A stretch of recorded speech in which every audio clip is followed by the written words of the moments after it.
HPV वॅक्सिनेशनच्या बाबतीत मी धाराशिव लोकसभा मतदारसंघातील सर्व सुज्ञ पालकांना नम्र आवाहन करतो की या वॅक्सिनेशनच्या बाबतीत अनेक गैरसमज आहेत. पण मला आपल्या सगळ्यांना अतिशय प्रामाणिकपणे सांगायचं आहे की माझ्या स्वतःच्या मुलीला ही लस देण्यासाठी माझी बायको सौभाग्यवती संयोजनी ही डॉक्टर शापूरकर सरांकडे गेली होती आणि ही वॅक्सिनेशन माझ्या मुलीनं घेतली होती.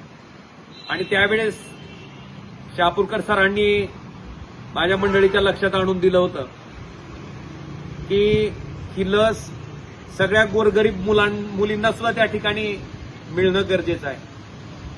ही विषय माझ्या बायकोनं मला सांगितल्याच्या नंतर धाराशिव लोकसभा मतदारसंघाचा खासदार या नात्यानं, सदस्य या नात्यानं केंद्र सरकारकडे खासगी विधेयकाच्या माध्यमातून मी मागणी केली होती की केंद्र सरकारनं ही लस त्या ठिकाणी पूर्ण देशभरातील गोरगरीब नागरिकांसाठी, त्यांच्या मुलीसाठी मोफत करावी.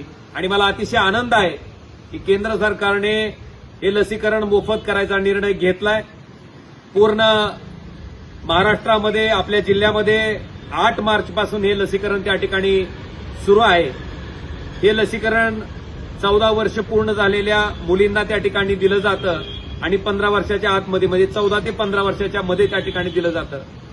ही लस पूर्णपणे सुरक्षित आहे. मी माझ्या स्वतःच्या मुलीला दिलेली आहे आणि ती मोफत आहे. आपल्या सगळ्या प्राथमिक आरोग्य केंद्रावर, आपले ग्रामीण रुग्णालय असतील, जिल्हा रुग्णालय असतील, या सर्व ठिकाणी मोफत दिली जाते.